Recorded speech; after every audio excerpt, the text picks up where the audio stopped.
Peut-être qu'il ne comprend pas le persan, mais surtout ce qui est grave, il ne comprend pas l'islam, l'islamisme. C'est une idéologie islamiste et certains qui le présentent, enfin qui présentent le régime iranien comme une volonté nationaliste. Non, absolument faux. C'est de l'islamisme, de la colonisation islamiste qu'il s'agit. Et cette fois-ci également, l'islamisme dans sa version chiite également a trompé le président américain. Ils ont sous-estimé à la fois les capacités militaires donc, de ce régime-là, mais également, disons, la violence de son idéologie, qui est une idéologie islamiste, qui est contre le monde, contre Israël, contre le peuple iranien.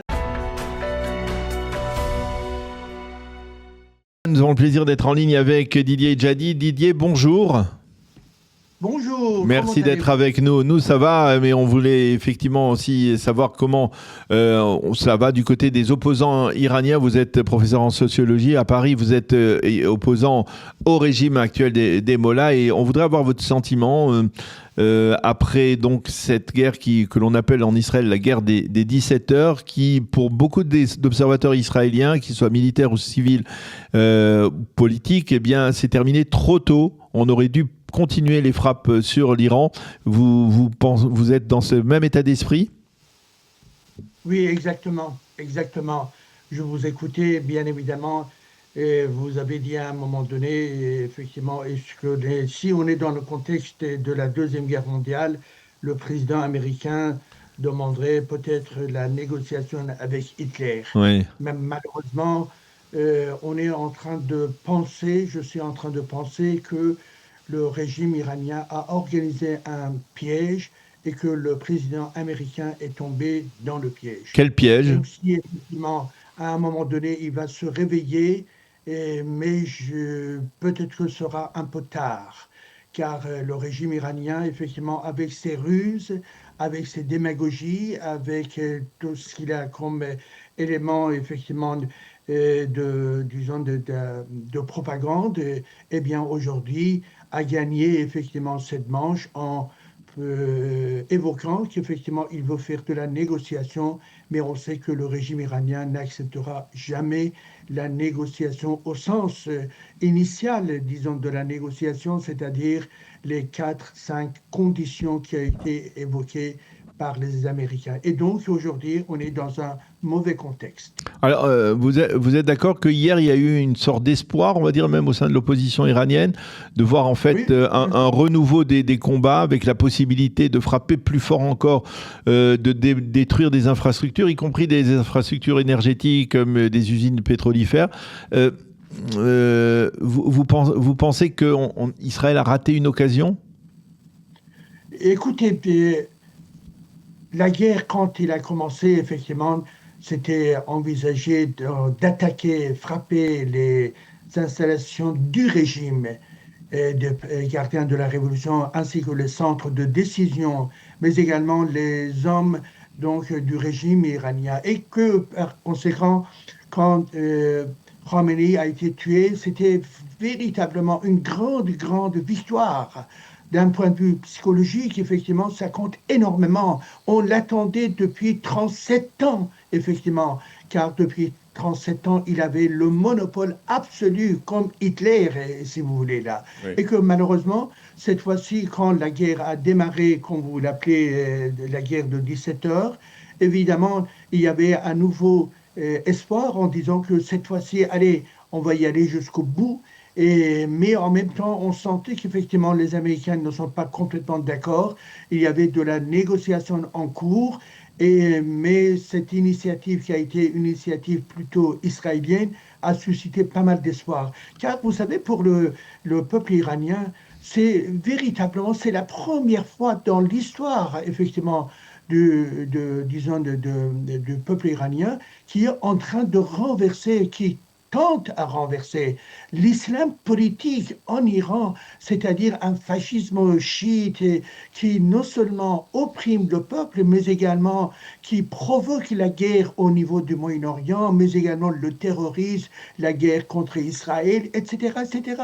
Et donc c'est une véritablement occasion, car le régime n'a été jamais aussi faible qu'actuellement, et que donc ce dernier Et si vous voulez, des moments, la guerre qui vient d'être arrêtée, effectivement, il y avait beaucoup d'espoir que cette fois-ci, non seulement le reste donc des grands dirigeants du régime islamiste qu'ils soient tués, mais également encore des centres, Alors, disons, des missiles et ainsi que d'autres. Mais malheureusement, c'est arrêté trop tôt. Alors, comment vous expliquez que d'un côté, vous dites que le régime il n'a jamais été aussi faible, et d'un autre côté, on a l'impression que c'est lui qui tire les ficelles encore une fois, et c'est lui qui mène la danse, c'est lui qui donne le ton par rapport aux États-Unis et qui pousse d'une certaine manière Donald Trump à régler les problèmes le plus rapidement possible, en parlant d'abord de négociations avec les Iraniens, et puis par ailleurs en poussant par exemple Benjamin Netanyahou à arrêter les hostilités. Mais écoutez, moi, il y a une thèse qui est assez répandue également dans les médias français quand ils parlent effectivement de la résistance et de la résilience du régime iranien. Je suis absolument pas d'accord, si vous voulez, avec cela. Car qu'est-ce qu'un régime? Un régime, c'est à la fois militaire, mais également politique, mais également économique, financier, au niveau de la société, dans l'aspect administratif et tout ça. Et à tous les niveaux, sauf le côté effectivement militaire, c'est faible, c'est devenu faible, Oui, chaotique. mais je vais citer, Didier, je vais citer un éditorialiste israélien que je citais dans la revue de la presse qui disait que on ne comprend pas que pour des leaders comme ceux du régime des Mollahs, eh bien, c'est pas vraiment important des dizaines de milliers de morts, c'est pas vraiment important de voir toutes les infrastructures détruites. Le principal, c'est que tant qu'ils sont là, eh bien, ils peuvent continuer à revendiquer leur idéologie et que face à une idéologie comme celle des Mollahs, eh bien, c'est impossible d'en venir à bout, quoi.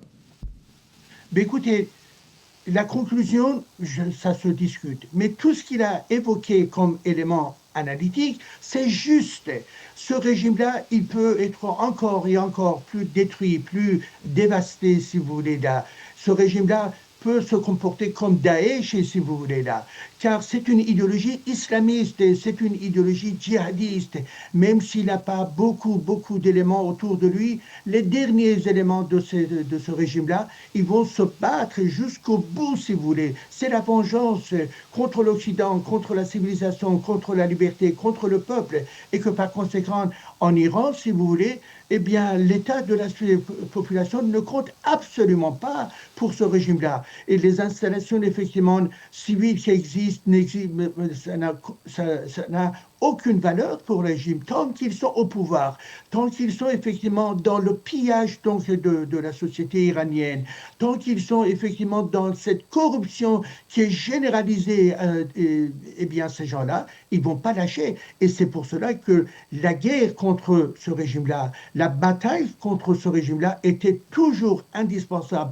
Mais on s'est réveillé tard et encore aujourd'hui, on le repousse pour encore être dans un cauchemar encore plus fort ultérieurement.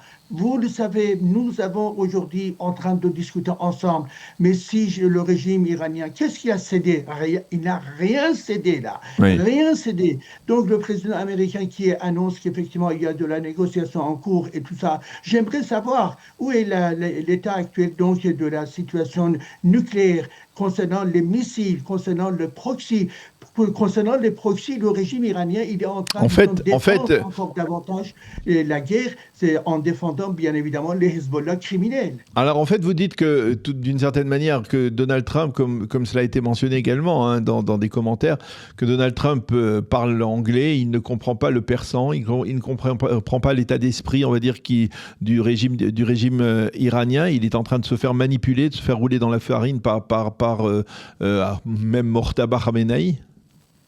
Mais écoutez, certainement, peut-être qu'il ne comprend pas le persan, mais surtout ce qui est grave, il ne comprend pas l'islam, l'islamisme est là. C'est une idéologie islamiste et certains qui le présentent, enfin qui présentent le régime iranien comme une volonté nationaliste. Non, absolument faux. C'est de l'islamisme, de la colonisation islamiste qu'il s'agit et que donc l'islamisme au niveau international a gagné de plus en plus, bien évidemment. Ça avance et cette fois-ci également, l'islamisme dans sa version chiite également a trompé le président président américain, vu le contexte difficile pour le président américain, à la fois l'aspect électoral, mais également sa base et tout ça, c'est vrai, on le connaît, mais néanmoins, ils ont sous-estimé à la fois les capacités militaires de ce régime-là, tout ce qu'il a dissimulé, mais également disons, la violence de son idéologie, qui est une idéologie islamiste,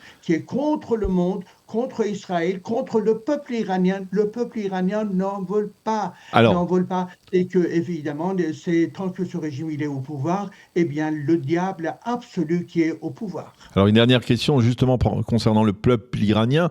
Avant le déclenchement de ce round de confrontation, il était question d'un soulèvement ou même d'un mini-soulèvement de la part des lycéens, de la part des étudiants en Iran. Est-ce qu'on en entend toujours parler ou ça s'était estompé, on va dire?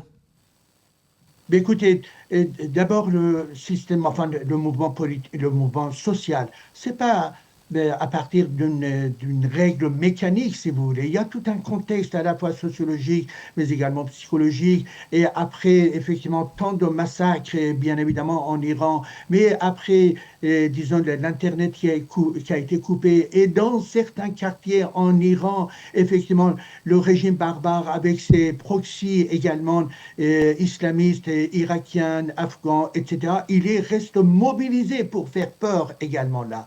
Donc, malgré cela, depuis 3 jours, on entend encore le cri donc, des élèves et le cri de certains étudiants. Dans 17 villes en Iran, il y avait des mouvements disons, des lycéens, si vous voulez là. Et toujours, ce qui est important, c'est à la fois de comprendre effectivement l'état disons, de contraintes imposées au peuple iranien, mais sincèrement, quand on reçoit, disons, quelques messages, eh bien, à la fois, les Iraniens, ils sont à la fois véritablement en colère par rapport à la situation imposée par le régime de Mollah, des criminels au pouvoir, mais en même temps gardent toujours un certain espoir pour redémarrer effectivement cette lutte contre le régime, disons, totalitaire, et que je pense que, encore, vous allez voir, eh bien, le mouvement n'est pas mort, le peuple iranien n'est pas mort, et on espère toujours avoir également une solidité au niveau international. Le peuple iranien également est reconnaissant, ça a été dit dans les différentes manifestations à l'étranger, mais certainement vous êtes au courant, y compris dimanche, il y avait une manifestation à Paris où j'ai participé. Véritablement, les Iraniens, ils sont reconnaissants vis-à-vis du peuple juif, car au niveau international, le seul peuple qui défend, qui soutient le peuple iranien, c'est le peuple juif. Eh bien, on en est conscient. Merci beaucoup, Didier, pour ces paroles importantes et même pour cette conclusion chaleureuse. Merci beaucoup de nous avoir donné votre sentiment après donc ce round de confrontation entre Israël et l'Iran. Bonne journée, à bientôt. Bonne continuation, Didier. Merci. Merci beaucoup. Bonne journée.